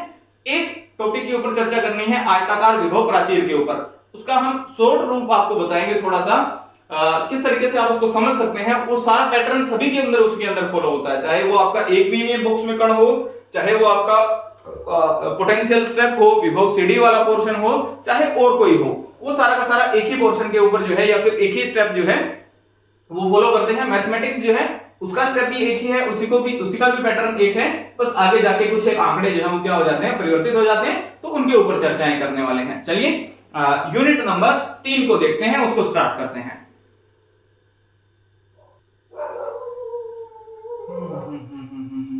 यूनिट नंबर 3 आगे की तरफ थोड़ा सा मूव करते हैं, आगे की तरफ चलते हैं। यूनिट नंबर 3 के ऊपर चर्चाएं करेंगे, या यूनिट नंबर 3 जो है उसको देखेंगे कि क्या कंडीशन है, कहां तक वो यूनिट जो है वो फैली हुई है। यूनिट नंबर 3 यूनिट 3 जो है उसमें सबसे पहला ही टॉपिक है आपका श्रोडिंगर इक्वेशन को लेके। और श्रोडिंगर इक्वेशन भी कैसी, काल अनाश्रित श्रोडिंगर समीकरण, टाइम इंडिपेंडेंट श्रोडिंगर इक्वेशन जो है वो आपको चर्चा करनी है, या जो ऐसे समीकरण जो समय के ऊपर, काल के ऊपर, टाइम के ऊपर डिपेंड नहीं करती है, वो उसका पोर्शन जो है आपको क्या करना है, एक तरीके से तैयार करना है। तो इस इक्वेशन को देखने के लिए या फिर इस पोर्शन को चेक करने के लिए हमें क्या करना पड़ेगा, सबसे पहले तो हमें श्रोडिंगर इक्वेशन के बारे में ही पता होना चाहिए। श्रोडिंगर इक्वेशन का जो स्टेटमेंट है या जो इक्वेशन है उसको लिखता हूं सबसे पहले। तो मैं क्या इक्वेशन होती है, minus h cut square by 2m del square psi, और साई जो है वो r और t दोनों के ऊपर निर्भर करता है। Psi r t vector quantity होती है, पोजीशन वेक्टर दो, plus v r t is equal to iota h cut del psi over del t। ये इक्वेशन जो है वो जनरली श्रोडिंगर की इक्वेशन है। इस श्रोडिंगर इक्वेशन में हमें देखना क्या है, हमें देखना है टाइम इंडिपेंडेंट, यानी कि काल अनाश्रित श्रोडिंगर समीकरण जो है उसके ऊपर हमें चर्चा करनी है। इसमें देखिए यहाँ t का फैक्टर भी है, यहाँ भी t का फैक्टर है, और यहाँ भी t का फैक्टर मिलने वाला है आपको। तीनों की स्थितियों में t जो है वो यहाँ एक तरीके से आपको प्राप्त होता है। इस t वाली स्थिति के अंदर या जब आपको t यहाँ प्राप्त होता है, हमें इस पूरी समीकरण में से इस t को क्या करना है, गायब करना है। ये तो जनरल समीकरण हो गई, सॉरी इसके साथ साई भी आएगा भाई, V R T plus psi, v या v साई आर टी जो है वो भी यहाँ आपको प्राप्त हो जाता है, v के साथ साई आर टी, ये इक्वेशन है। तो इस स्थिति में यहां इसमें से t को गायब करना है आपने। t को गायब करने के लिए मैं क्या मान सकता हूं, छोटी सी बात बता रहा हूं मैं, जो साई आर टी है इसको हम रिप्लेस करें किससे, साई आर वेक्टर और फाई टी से, ये एक इक्वेशन लिखें और इस इक्वेशन को रिप्लेस कर दें यहां पे। तो जैसे ही हम रिप्लेस करेंगे और यहां इस फैक्टर के अंदर जो इसके आरएचएस के अंदर चल रहा है आइटा एच का डेल ओवर डेल टी वाला, इसको हम as an operator of energy क्या कर सकते हैं, यूज कर सकते हैं। तो ऐसा करने के पश्चात आपको इसकी वैल्यू रखनी है और वैल्यू रख के कैलकुलेशन करने के पश्चात जब आप इसे सोल्व करेंगे तो ऐसी स्थिति में वहां से जो t का फैक्टर है, जो समय जो है वो वहां से क्या हो जाएगा, एक तरीके से गायब हो जाता है, समय वाला फैक्टर वहां से हटा दिया जाता है, हट जाता है एक तरीके से। तो वही पोजीशन जो है या फिर वही कंडीशन जो है वो आपकी क्या कहलाती है, एक तरीके से काल अनाश्रित श्रोडिंगर समीकरण वाला रूप जो है उसको क्या कर लेती है, धारण कर लेती है। इंपॉर्टेंट है, देख के चले जाइएगा। अच्छा, एक और चीज है, यही सेम टू सेम आपको यूनिट नंबर सेकंड में भी पूछा जा सकता है। तो सेकंड और थर्ड दोनों में से कहीं भी ये पोर्शन आपके द्वारा पूछा जा सकता है आपके एग्जाम में। तो आप मान के चलिएगा या फिर ऐसा मान के चलिएगा, जैसा मैंने आपको शुरू में ही बताया था, ये सारी की सारी चीजें इंटरलिंक हैं, एक दूसरे से क्या करती हैं, रिलेट करती हुई होती हैं। तो सभी के ऊपर पूरी तरीके से अपना एनालाइज करने के बाद अपने पेपर को थोड़ा सा अटेम्प्ट करने का प्रयास करना। अगर जल्दबाजी करोगे तो क्वांटम मैकेनिक्स है बेटा बहुत बुरा फंसाती है, अगर देख के चलोगे तो क्वांटम मैकेनिक्स है बहुत अच्छे नंबर जो है वो भी आपको प्रदान कराती है। मैंने लास्ट क्लास में भी कहा था 45 आउट ऑफ 45 ये आप क्वांटम मैकेनिक्स में ही ले सकते हैं। बाकी की सारी चीजों में थ्योरेटिकल पोर्शन थोड़ा सा आ जाता है तो वहां नंबर कटने की संभावनाएं बन जाती हैं या नंबर वहां कट सकते हैं आपके। तो इस इक्वेशन को आप क्या करोगे, रख के चलोगे और सोल्व करने के बाद में आपका इक्वेशन जो है वो डेल स्क्वायर साई वो उस पूरे पोर्शन के अंदर से सारी चीजें जो है हट जाएंगी और इक्वेशन क्या बन जाएगी आपकी, लिखूंगा अगर minus H cut square by 2m del square psi plus v psi is equal to e psi. T हट गया, टी के हटते ही सारी चीजें साफ हो गई एक तरीके से, या समय वाला पद जो है वो यहां से गायब हो गया। ये पोर्शन जो है वो यहां आपको क्या करना है, सोल्व करना है, या फिर ये वाला पोर्शन जो है वो देखना है। एक डेफिनेशन और देख लीजिए, स्थायी अवस्थाएं जो है वो कैसे किसे कहते हैं, उसकी एक डेफिनेशन है।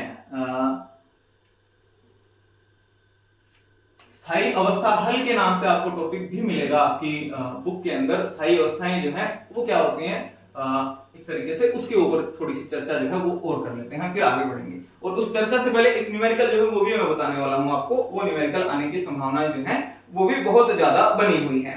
किसके बारे में बताना था मेरे को, ऐसी स्थायी अवस्था जो है उसके बारे में बताना था। स्टेशनरी स्टेट्स जो है उसके बारे में बताना था। स्थायी अवस्था जो है वो क्या होती है, स्थायी अवस्था ऐसी अवस्था जिसमें तरंग फलन का प्रायिकता घनत्व है। प्रायिकता घनत्व का मतलब P से है और P होता है साई साई स्टार। साई आपने निकाला था, साई के साथ साई स्टार जो है वो मैंने आपको बता दिया था। एक होती है प्रोबेबिलिटी डेंसिटी, प्रायिकता घनत्व है P और ये बराबर होता है साई साई स्टार के। ये साई साई स्टार जो है अगर t के ऊपर निर्भर नहीं करता है तो ऐसी स्थिति में जो आपकी अवस्था बनती है उसे स्थायी अवस्था कहा जाता है, क्योंकि समय का फैक्टर नहीं है, केवल पोजीशन की बात करते हैं और पोजीशन एक बार अगर फिक्स हो गई तो वो फिक्स ही रहने वाली है, उसमें किसी तरीके का कोई परिवर्तन अगर नहीं होगा तो ऐसी अवस्था में उसे क्या कहा जाता है, स्थायी अवस्थाएं या स्टेशनरी स्टेट्स जो है वो कहा जाता है। तो इसको आधार मान के चलो या फिर इसके बारे में चर्चाएं करें। अगर डेफिनेशन आएगी इसकी, मेरे को जहां तक गट्स आ रही है या फिर जितना मेरे को लग रहा है, ऐसी अवस्थाएं जिनमें जो आपकी तरंग फलन जो है उसका प्रायिकता घनत्व P समय पर निर्भर नहीं करता है या फिर टाइम के ऊपर डिपेंड नहीं करता है, वो आपका क्या कहलाती है, स्थायी अवस्थाएं कहलाती हैं या स्थायी अवस्था उसको कहा जाता है। चलिए एक क्वेश्चन के बारे में चर्चा करते हैं। एक क्वेश्चन जो है वो मैं आपको बताता हूं थोड़ा सा कि क्वेश्चन में एक बार थोड़ा सा एक मिनट रुकिए। क्वेश्चन देखिए क्या क्वेश्चन है, A proton situated in one dimensional box of 10 to the power 10 meter, find out the energy। ये क्वेश्चन है, इंपॉर्टेंट है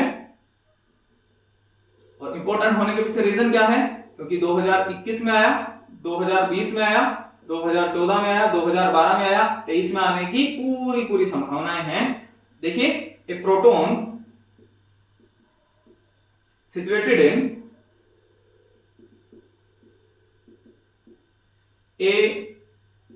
in one dimensional box of 10 raised to power 10 meter of dimensions 10 raised to power minus 10 meter, find out the energy.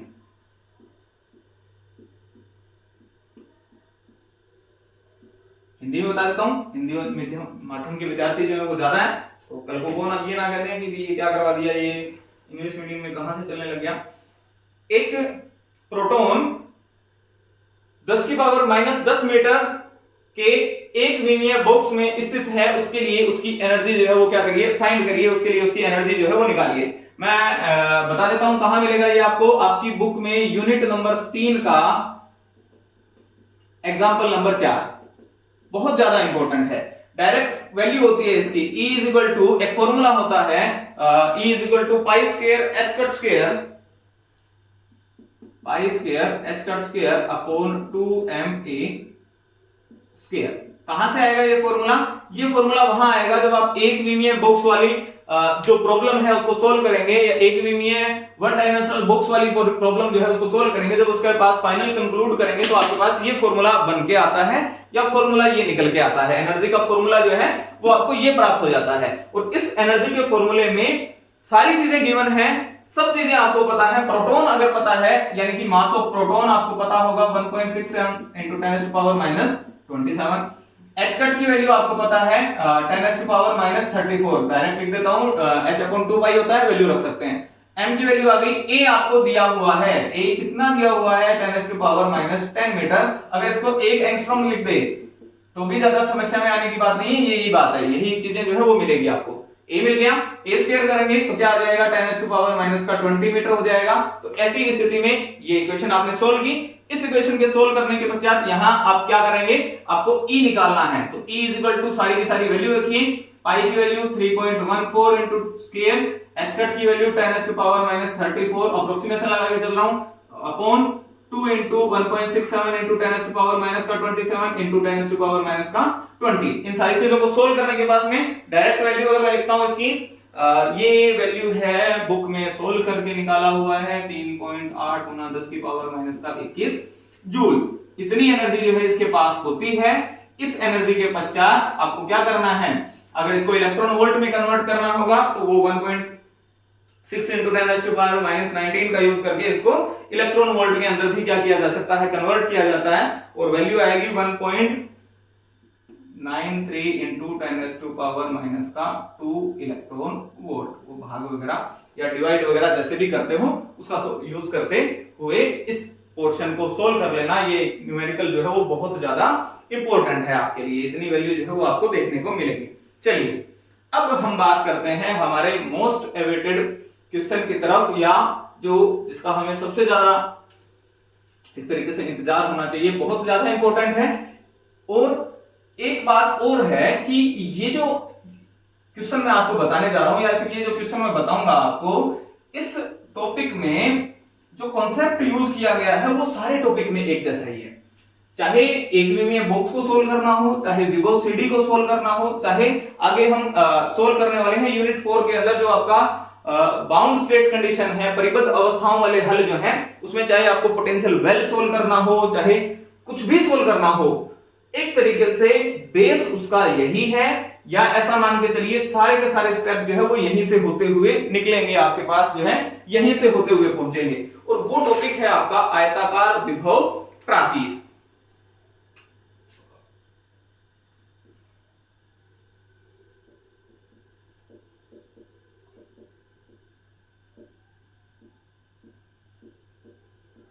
आयताकार विभव प्राचीर, rectangular potential barrier. देखिए इसका मैं diagram बनाता हूं पहले तो, और डायग्राम बनाने के बाद में इसको मैं थोड़ा सा एक्सप्लेन करूंगा। ये पोजीशन वाली कंडीशन है, इस एक्सिस पे हमने ले लिया है किसको, इसकी पोटेंशियल एनर्जी को, यहां है x इज इक्वल टू 0, और यहां ये मान के चलिए कि ये वाला पोर्शन जो है ये है x is equal to a, ये जो है वो है आपका v0, और इस एक्सिस के ऊपर ये कंडीशन है, यहाँ क्या है पोजीशन है x, इस एक्सिस के ऊपर आपकी पोटेंशियल एनर्जी है।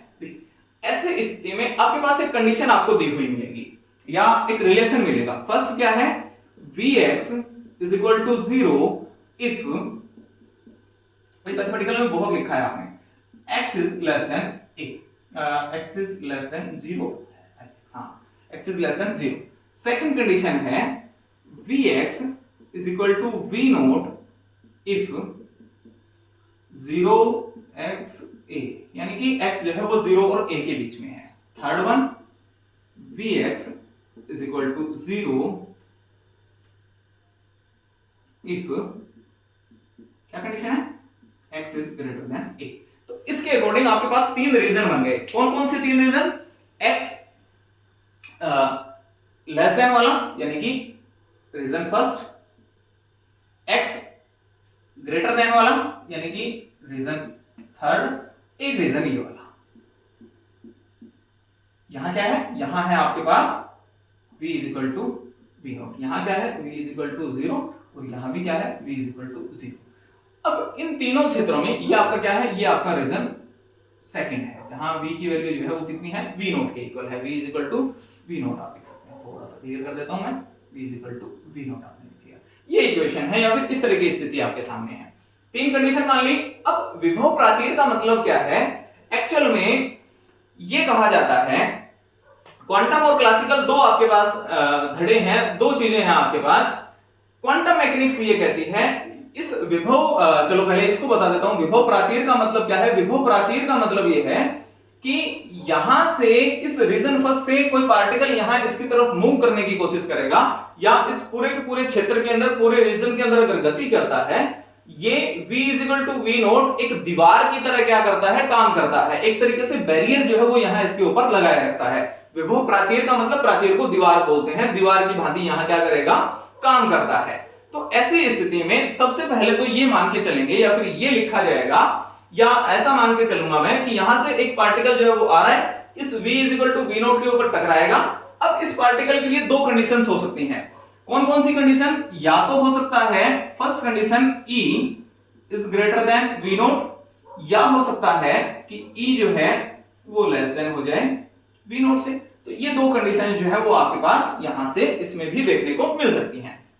देखिए करना क्या है, आपने ये करना है कि मैं ऐसा मान के चलूंगा कि, चलो इसको पहले डिवाइड कर लेते हैं। ये वाला पोर्शन जो है ये मैंने इसका डिवाइड कर लिया, या इसके दो पोर्शन जो है वो मैंने यहां डिवाइड कर लिया। ये है E less than V naught, E greater than V naught, ये स्थिति मान ली हमने, या इस तरीके से हमने इसको डिवाइड कर लिया। इसके लिए इसकी श्रोडिंगर इक्वेशन जो है वो लिखते हैं, और उस श्रोडिंगर इक्वेशन को लिखने के पश्चात इसके बाद में इसको आगे और सोल्व करेंगे। क्या लिख सकता हूं मैं इसकी इक्वेशन ये लिख सकता हूं जो कार्ल अनासरिन श्रोडिंगर समीकरण में लिखी थी, minus h cut square by 2m del square psi plus v psi is equal to e Sai.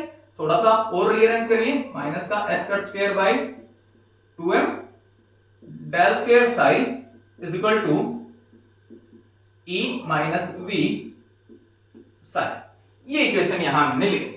अब हम ये मान के चलते हैं कि कोई m मास का पार्टिकल रीजन फर्स्ट से क्या करता है, इस दीवार के ऊपर आकर आपतित होता है, इसके ऊपर इंसिडेंट होता है। यहां ये पार्टिकल था और यहां से ये पार्टिकल चलता हुआ इस दीवार के ऊपर आया और यहां आके इसने क्या किया, टक्कर की। रीजन फर्स्ट के अंदर है। अब इसके ऊपर टक्कर करता हुआ पार्टिकल जो है, अब यहां दो चीजें जो है वो निकल के आएंगी।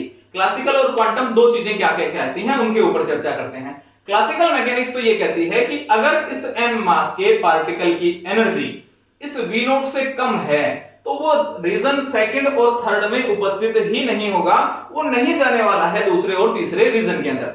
और ऑब्वियस सी बात भी है, ये यहां से आके टकरा रहा है और इसकी ऊंचाई इतनी नहीं है, या फिर जनरली बात करो, एक बच्चा इस तरफ से भागता हुआ आ रहा है जिसकी लंबाई जो है वो इस v नोट से कम है या बहुत ज्यादा कम है, यानी कि ये वाली कंडीशन है। ये बच्चा अगर यहां है तो ये बच्चा कैसे पार करेगा इस दीवार को, कैसे जाएगा इस सेकंड रीजन के अंदर? दीवार के अंदर से तो प्रवेश करके जा नहीं सकता, वो तो दृढ़ है, एक तरीके से रिजिड है, कूद के जा नहीं पाएगा क्योंकि इसकी हाइट छोटी है, इसकी वैल्यू जो है, एनर्जी का मान जो है वो कम है। तो क्लासिकली वैल्यू जो है वो ये कहती है कि ये पार्टिकल तब तक नहीं जा पाएगा जब तक इसके पास एनर्जी इस v नोट से कम है। अच्छी बात है। अगर ज्यादा है तो कोई समस्या ही नहीं है, इसकी लंबाई ज्यादा है, कूद के दीवार फांद के दूसरी तरफ चला जाएगा। लेकिन क्वांटम मैकेनिक्स आपको ये कहती है कि अगर ये पार्टिकल फर्स्ट रीजन से आया, x इज इक्वल टू 0 पे v0 वाली प्राचीर के साथ टकराया, तो भी there will be a finite probability to finding the particle in region second and third, यानी कि फिर भी दूसरे और तीसरे क्षेत्र के अंदर कण के पाए जाने की परिमित संभावनाएं जो है वो क्या हो सकती हैं, उपस्थित हो सकती हैं, या फिर परिमित संभावनाएं जो हैं वो पाई जा सकती हैं। ऐसी बात कौन कर रहा है? ऐसी बात कर रहा है आपका क्वांटम मैकेनिक्स। अब इसी को सोल्व करते हैं, इसकी जनरल इक्वेशंस लिखते हैं। ये लिखा आपने। अब देखिए रीजन सेकंड के बारे में चर्चाएं बाद में करेंगे कि ई जो है वो छोटा है या बड़ा है। अभी रीजन थर्ड और फर्स्ट के ऊपर चर्चा करते हैं। देखो इक्वेशन लिखी, क्योंकि एक्स एक्सिस के अंदर है तो इसको मैं रीअरेंज करके थोड़ा सा और चेंज करता हूं। अगर एक्स एक्सिस के अंदर है तो यहां तो ये डेल जो है वो del square X by del X में चला जाएगा, तो मैं इसको ये लिख सकता हूं माइनस का X cut square by 2m del square psi over del X square is equal to e minus V psi. भेजो इस साइड, इसको इस साइड लाओ तो del square psi over del X square plus मैं इसको ऐसे लिख लूं 2m by H cut square, और ये बन जाएगा इस साइड से इधर आ जाएगा तो ये नेगेटिव उधर गया तो ये बनेगा बेटा e minus V psi equal to 0। ये इक्वेशन आ गई। इसको इक्वेशन नंबर फर्स्ट मान लो एक बार। मान लिया। कौन कौन से रीजन की बात कर रहे हैं? Region first and region third, दोनों ही रीजन में। चलिए यहां माना मैंने इसके लिए साई 1, इसके लिए साई 2, इसके लिए साई 3। तो फर्स्ट और थर्ड की बात कर रहे हैं। Del square psi first upon del X square plus 2m by H cut square e। Region first के अंदर v की वैल्यू क्या है? 0 है, e psi is equal to 0। Region third के अंदर del square psi third del X square 2m by H cut square e psi third is equal to 0। यहां e Sai 1 मान लिया। ठीक है, अब दोनों सेम है। ये वाला पोर्शन जो है 2me by H cut square, इसको मान लो k square is equal to 2me by H cut square. तो इक्वेशन चेंज कर दूं, कहां लिखें? चलो यहां लिखते हैं del square psi 1 upon del X square plus k square psi first is equal to 0 del square psi third upon del X square. Writing में मत जाना भाई, k square psi third is equal to, क्योंकि इतना time नहीं जमा के लिखेंगे। ठीक, लिख लिया। ये वैल्यू जो है वो चेंज होगी। इनका सॉल्यूशन करेंगे तो psi first is equal to a e की power iota kx plus b e की पावर माइनस आयोटा kx। अभी बताऊंगा कैसे लिखा मैंने। Psi third is equal to तीसरा कोई कोफिशिएंट c e की power iota kx plus d e की पावर माइनस आयोटा kx। ये दो इक्वेशन और हो गई। इसके बाद एक स्टेप और बताने वाला हूं, आगे वाला पोर्शन आप अपने हिसाब से सेट कर लेंगे। देखो ये एक सेकंड ऑर्डर डिफरेंशियल इक्वेशन है, द्वितीय कोटि की अवकल समीकरण है। ये भी एक द्वितीय कोटि की अवकल समीकरण है।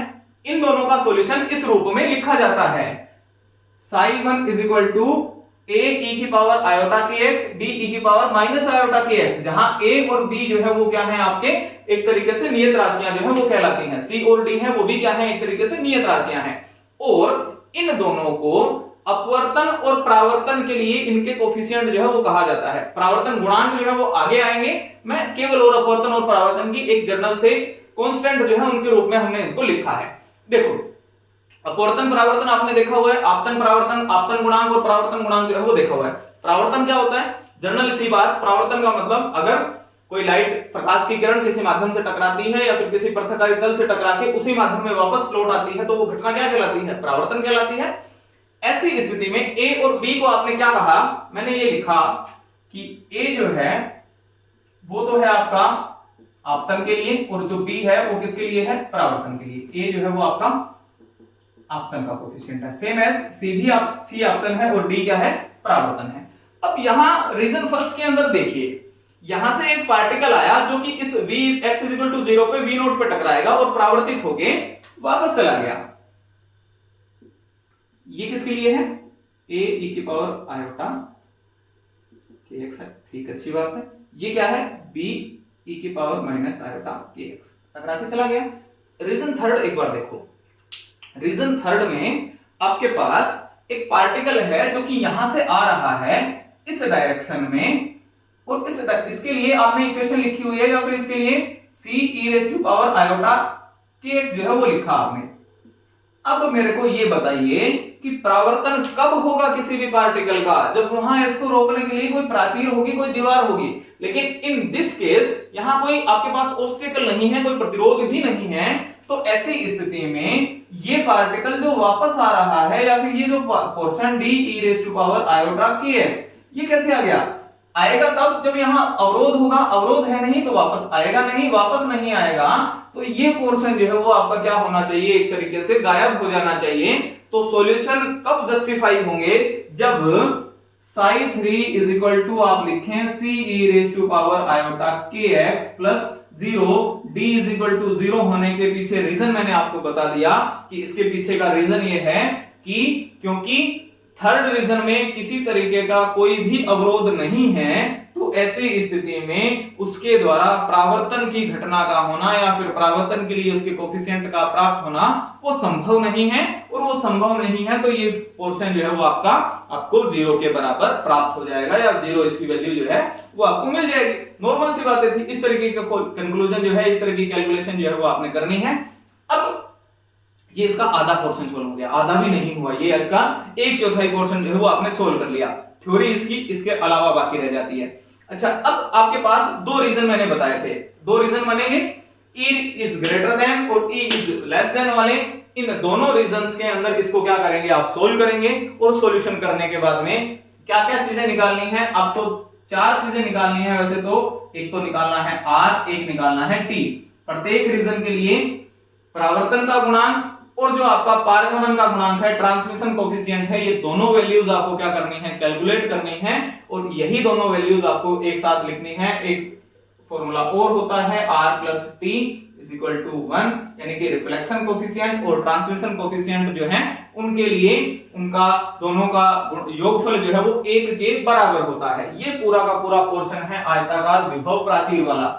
यही सारी की सारी कैलकुलेशंस जो है सिमिलर सी सारों में चलेंगी। विभव सीढ़ी, विभव कूप, कुआं, वेल, जो भी आप स्टेप वाला जो भी करेंगे, यही पोर्शन, यही मैथमेटिकल एक तरीके से तरीका वो सारे के अंदर चलता हुआ चला जाएगा। ये पोर्शन आपको सोल्व करना है, आयताकार विभव प्राचीर वाला। मोस्ट इंपोर्टेंट है, मोस्ट इंपोर्टेंट के साथ साथ एग्जाम में आने की पूरी संभावनाएं मैं व्यक्त करता हूं इसकी, और बहुत अच्छे से इसको पढ़ के जाइएगा। एक और बात, ऐसा हो सकता है आपके दिमाग में ऐसा आएगा कि ये बहुत बड़ा है, 5 से 6 पेज भरेंगे इसमें, कम से कम 5 से 6 पेज लगेंगे आपके। एक और तरीका देखिए, अगर तो पूछा जाएगा ये क्वेश्चन 3 मार्क्स की कैटेगरी में, तो वो आपको ये देगा कि E greater then V note वाला केस करो या E less then V note वाला केस करो। इन दोनों में से अगर एक केस दे दे तो फिर तो कोई समस्या ही नहीं है। अगर वो कुछ भी ना दे और 5 नंबर के अंदर ये क्वेश्चन आ जाए, तो आपको बेटा ये दोनों पोर्शन जो है वो सोल्व करने पड़ेंगे। 5 मार्क की कैटेगरी के अंदर पूरा का पूरा दोनों केस, R प्लस टी वाला पोर्शन, ये सारा का सारा आपको इसके साथ क्या करना पड़ेगा? सोल्व करना पड़ेगा। तभी जाके आपको आपका पूरे नंबर जो है वो प्राप्त होने वाले हैं, या फिर पूरा क्वेश्चन जो है वो तभी आपका सोल्व माना जाएगा। चलिए इससे आगे वाले क्वेश्चन के ऊपर मूव करते हैं, जो कि मोस्ट इंपोर्टेंट है या बहुत ज्यादा इंपोर्टेंट है, उसके ऊपर चलते हैं। चलिए,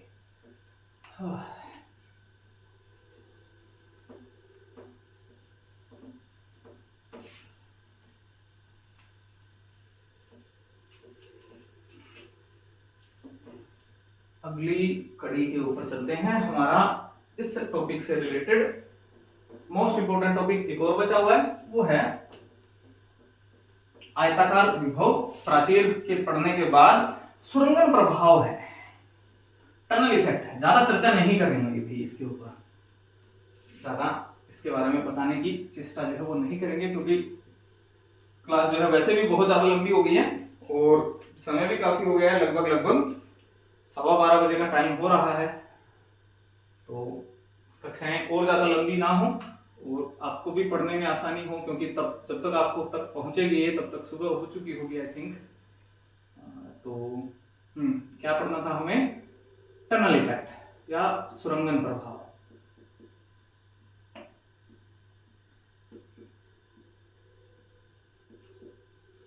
चलिए देखिए, टनल इफेक्ट या सुरंगन प्रभाव क्या है, इसके ऊपर एक तो अल्फा 6 वाला एक पोर्शन जो है वो भी आपको सोल्व करना है। सुरंगन प्रभाव के अंदर पूरा चीज करनी पड़ेगी। मैं जस्ट छोटी सी डेफिनेशन बताता हूं कि होता क्या है। एक्चुअल में अभी हमने आयताकार विभव प्राचीर पढ़ा और उसमें मैंने ये कहा कि E इज लेस देन वाले केस के अंदर, E is less then V not वाले केस में भी रीजन फर्स्ट से रीजन थर्ड के अंदर आपका पार्टिकल जो है वो क्या कर जाता है, ट्रांसमिट